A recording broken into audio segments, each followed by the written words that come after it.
Hey everybody, Josh Sigurdson of World Alternative Media here, and as many of you may know, I have done hundreds of interviews over the years. I've gone up against world leaders, but nothing has interested me as much as the subject we're about to go into. And for that, I am joined by one of the greatest researchers I've come across in my personal immense research into ancient civilization, Brien Foerster. He's written books like A Brief History of the Incas, Aftershock, the ancient cataclysm that erased human history, and many more incredibly interesting reads. So first of all, thank you for joining us. Oh, my pleasure, Josh. Thank you. Excellent. So Brien, we'll go into Peru in a moment, but first I want to talk about Egypt, as it's been a subject boggling my mind my entire life. You have explored the Giza Plateau yourself and have gone into some of the tunnel systems around the pyramids. Before we get into the theories of an ancient power plant, I wanted to get your thoughts on the idea that the Sphinx is closer to 10 to 12,000 years old and why that is. Well, that's actually been proven now by geologists. There are more than 200 geologists around the world that are convinced that the vertical weathering on the Sphinx, not the horizontal, but the vertical weathering, could only have been done by intense precipitation, as in rain. And climate models show that the last time it rained extensively in that area was minimum 8,000, more likely 10,000 plus years ago. So that's the scientific evidence to back up the original theory of John Anthony West and Robert Schoch. Mm-hmm. And it's quite evident when you look at the Sphinx's enclosure, seeing the weather or water erosion rather, because there's a distinct difference, of course, between wind erosion and water erosion. We see very droopy kind of stone around the enclosure. I believe that the head has probably been changed since the original, but there's no doubt about it that no amount of rainfall over the period of time that the textbooks tell us the Sphinx has been around could cause that level of water erosion. And there also appear to be tunnels under the Sphinx, inside the Sphinx, and early 19th to 20th century documentation talking about a chamber in front of the feet of the Sphinx. What do you know about that? Well, that's a good point, and that's why it's important to actually physically go. I've been inside the Sphinx enclosure 5 times. You have to get a special permission, which costs for a group somewhere in the region of, I think, $3,000 to do it. Mm-hmm. And so that way you can physically study the ground. And what I noticed, I think the 3rd time I was there, was that there's a wooden platform right in between the front paws of the Sphinx. And I found that curious. And also when you look to the left side of the platform and the right side of the platform, you see bedrock, but what's actually under the platform are blocks of limestone. So I asked our guide at the time, Mohammed, why is this platform here? And how can you tell me why, there's a big difference between what's under the front paws and what's off to the left and right. And he said, that's where the access is to the chambers under the Sphinx. Well, and it's incredible because we've seen there's been a bit of a cover-up over the stone in front of the Sphinx over recent years. It seems like they were trying to hide something, or maybe that's just me being crazy, but it seems like, why would you cover something up there if there's nothing to see? But I would like to ask, I mean, there's been ground penetration radar done around the front of the Sphinx that shows that there's clearly something there, though of course Zahi Hawass would say, I don't believe in ground penetration radar, but clearly we see that there's something there. So why has the Egyptian government been so insistent on stifling proper excavation and research into what could possibly explain the very beginnings of human civilization itself? Well, I think to a great extent, it's been Zahi Hawass and also pressure from foreign Egyptologists, because at least in the past, most of the money that excavation done in Egypt were from universities in Europe and North America. And so in order, they want to keep their paradigm the way they like it, which is everything was done starting maximum 5,000 years ago. But luckily now that Zahi Hawass is no longer in the government, the new antiquities minister is actually very useful to us because he opened up what's called the Osiris Shaft on the Giza Plateau in November 2017. And that's a shaft that goes down more than 200 feet into the bedrock. And I was fortunate to be able to go in there in March of this year with our group. Again, I think it cost $3,000, but we were given unfettered access to the Osiris Shaft for 2 hours, and the guards didn't even come in and monitor us. They just sat outside and smoked cigarettes and drank tea. So the whole climate in Egypt in the last 2 years has changed really profoundly in terms of openness.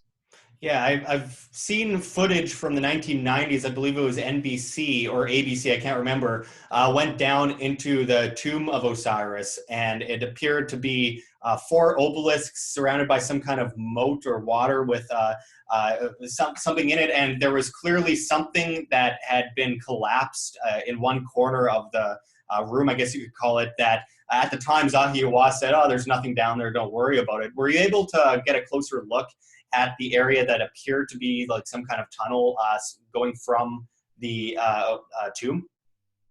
Actually, this time we didn't, because it was the first time that I'd been in there. But I do have a YouTube video on my YouTube channel where I filmed the Osiris Shaft extensively in 4K. So it's not, from American news in the 1990s. This is very clear and crisp footage.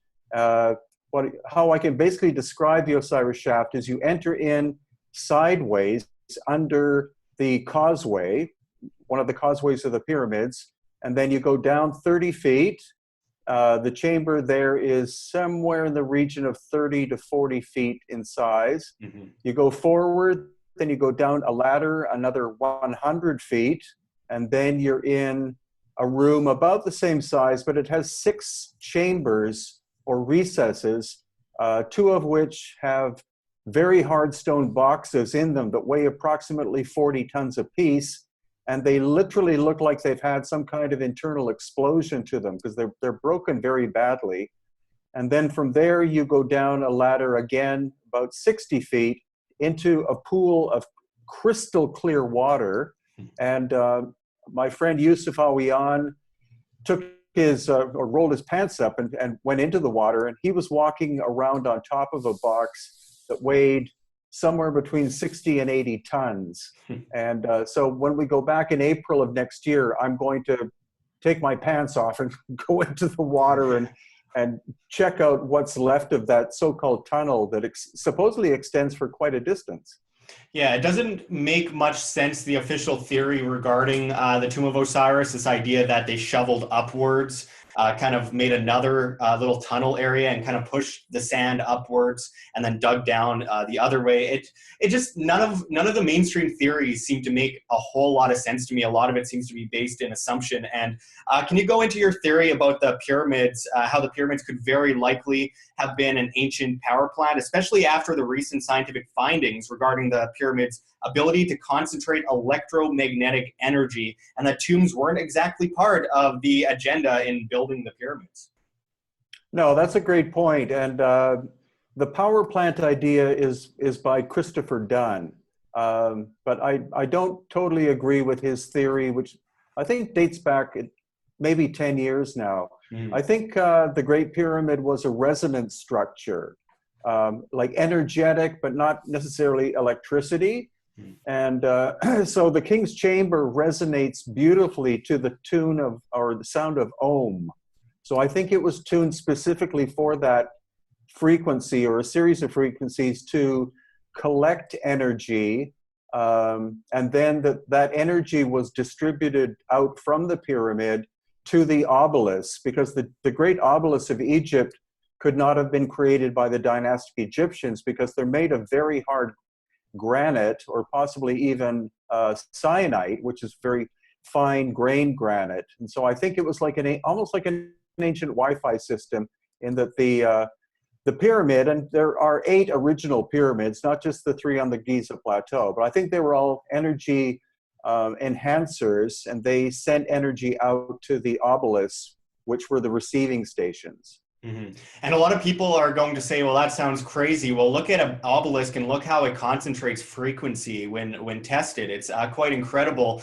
And I mean, this idea that inside the Great Pyramid, you have this quote unquote tomb, and it's just so incredibly well crafted. But then you have this thing that looks like an old bathtub inside that, is badly carved. I just don't understand the theories surrounding the pyramids being a tomb. It just doesn't make any sense to me. What do you think about this theory that the pyramids were built entirely to be a tomb when we have the Valley of the Kings over there, which provided a perfect ground for the tombs? No, again, that's a great point. The amount of effort required to build the Great Pyramid, which is yeah, and again, that's one of 8 of them. Mhm.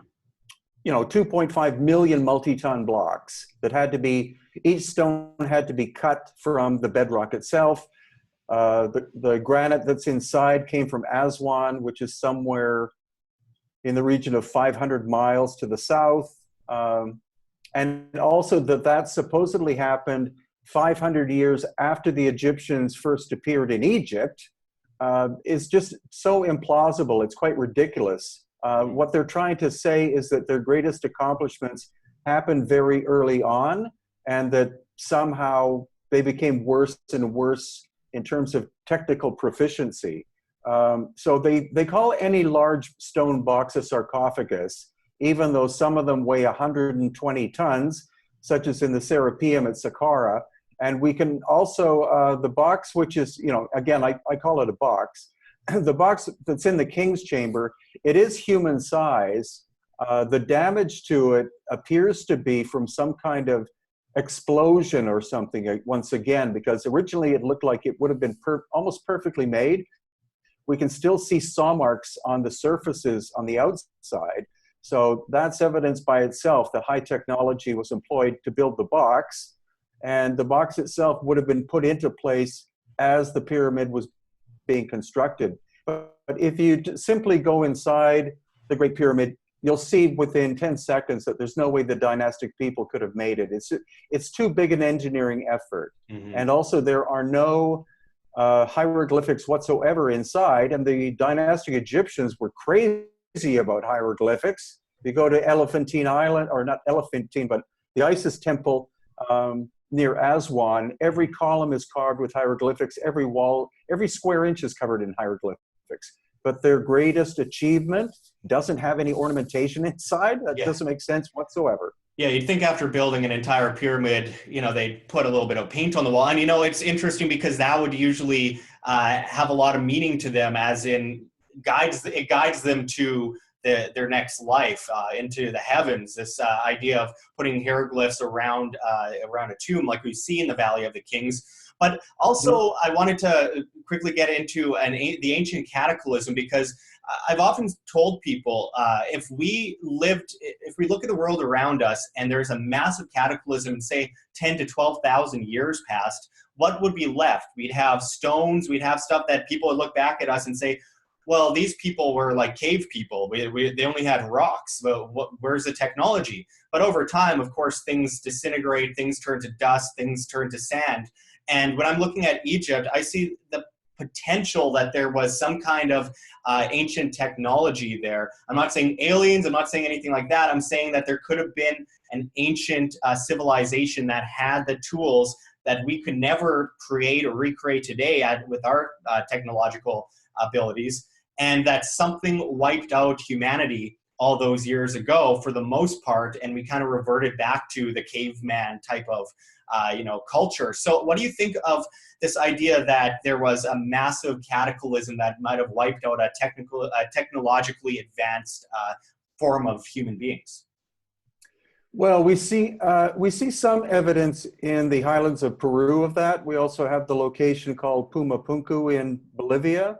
But Egypt probably has the best examples. The finest is a place most people would never have heard of. It's called Tanis, and it's in the Nile Delta.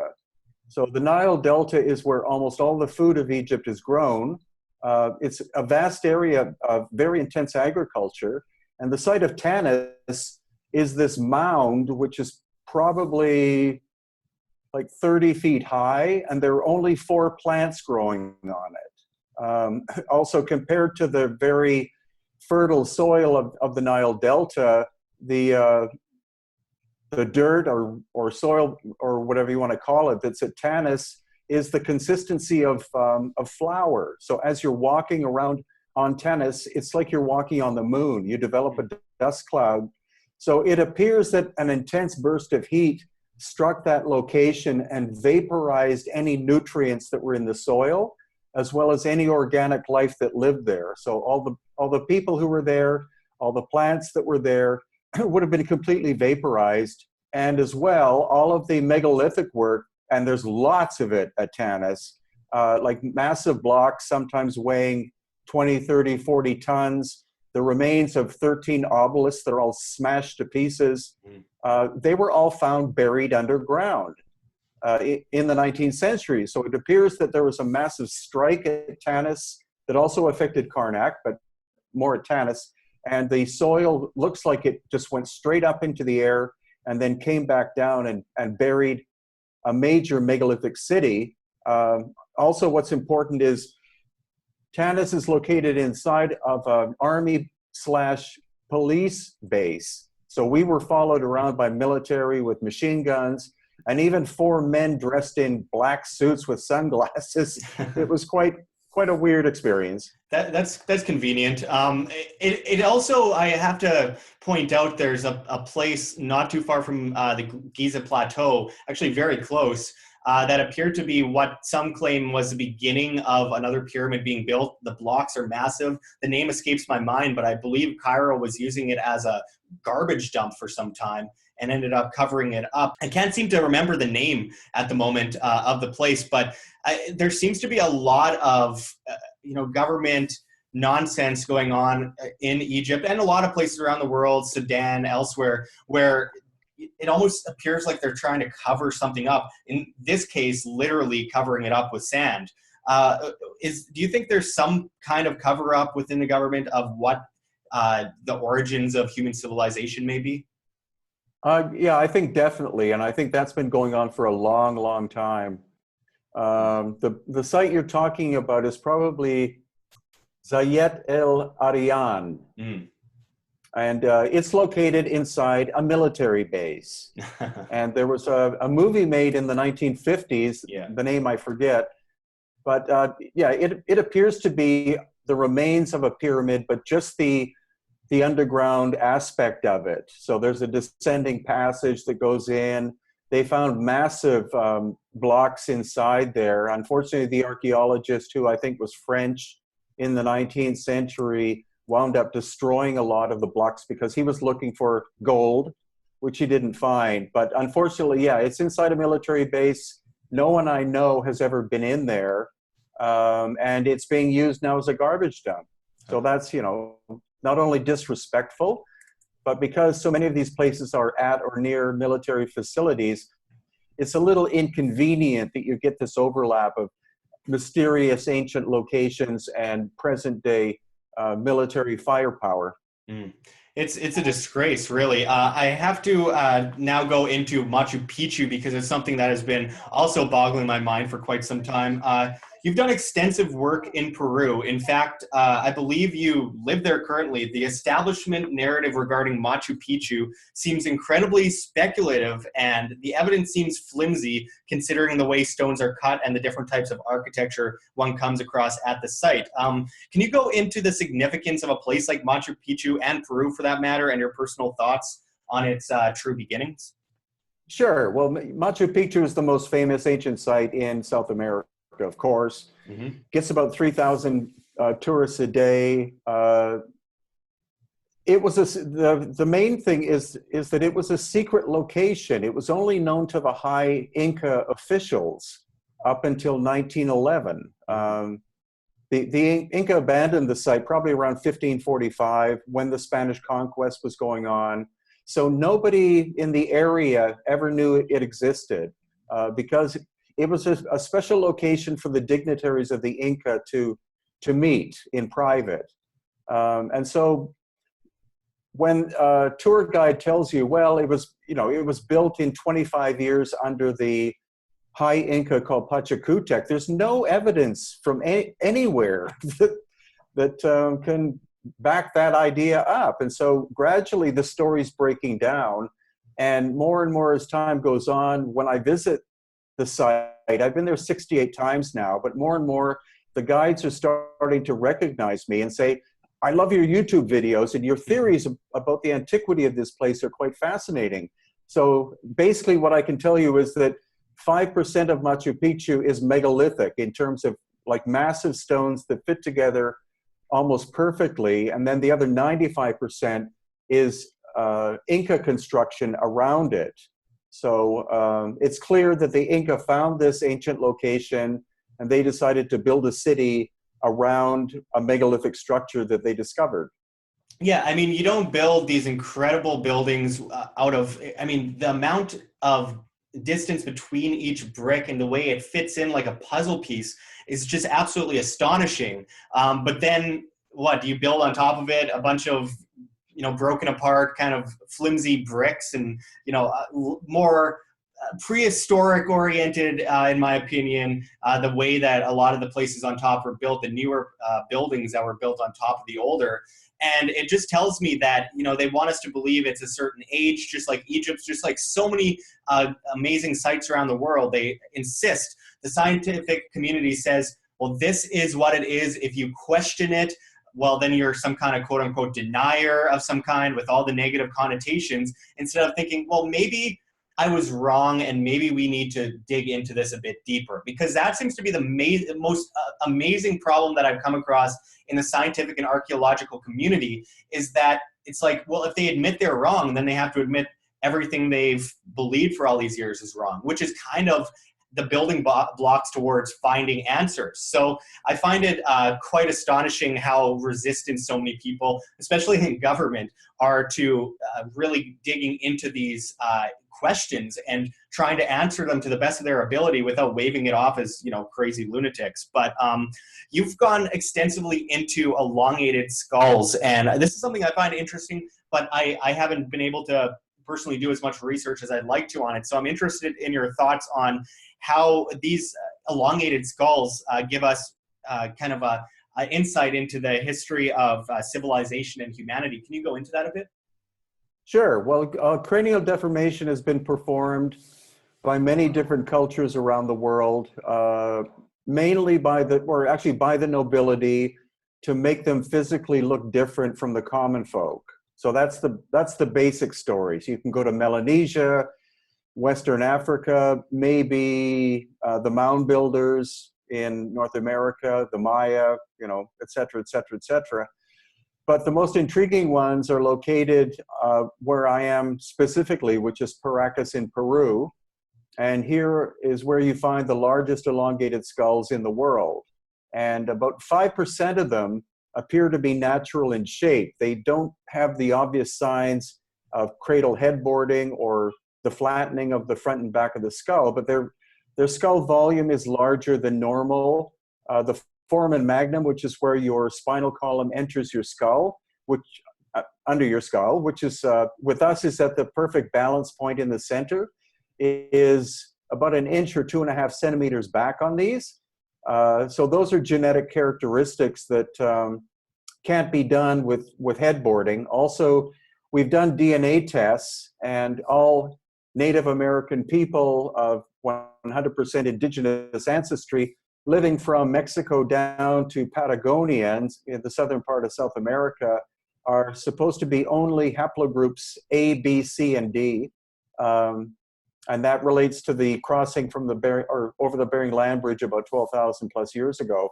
But we did a sample of 18 skulls of the Paracas. One skull we got no result. 2 skulls we got B, which fits in with the standard paradigm, but all the other ones don't fit in with Native American ancestry. And when you look for a commonality of all of them, all of the haplogroups that we found that weren't B can be found in the Black Sea, Caspian Sea, and Crimea area. And that's also where the other largest elongated skulls in the world have been found.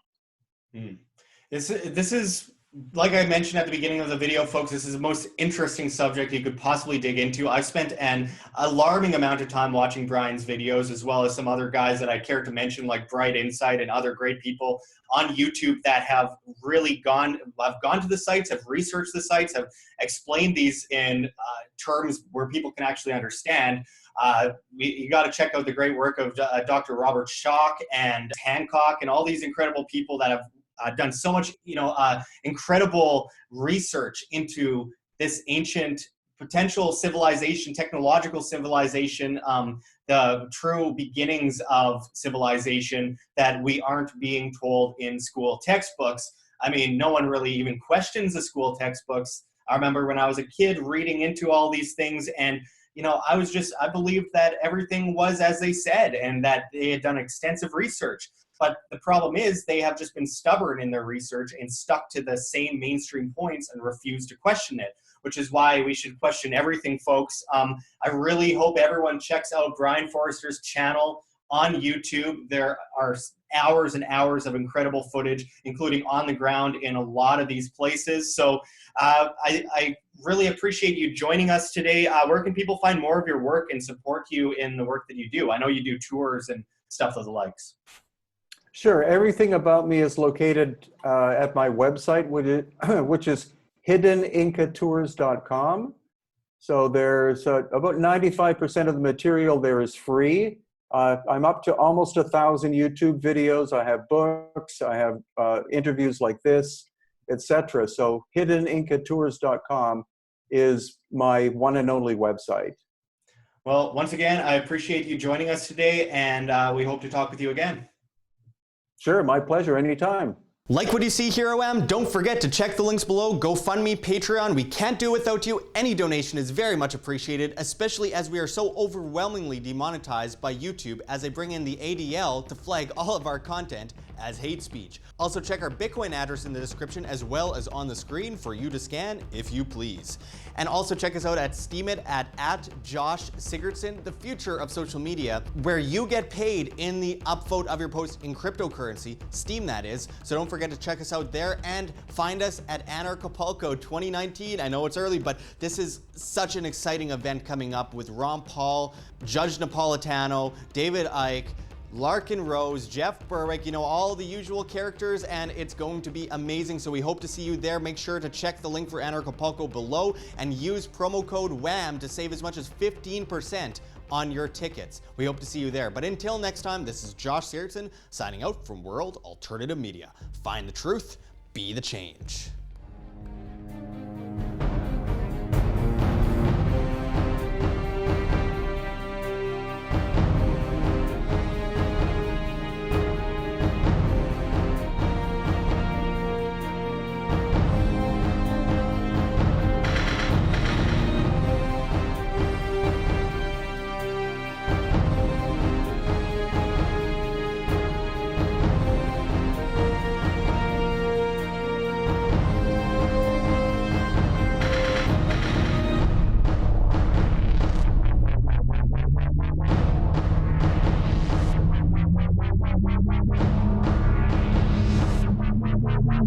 Thank you.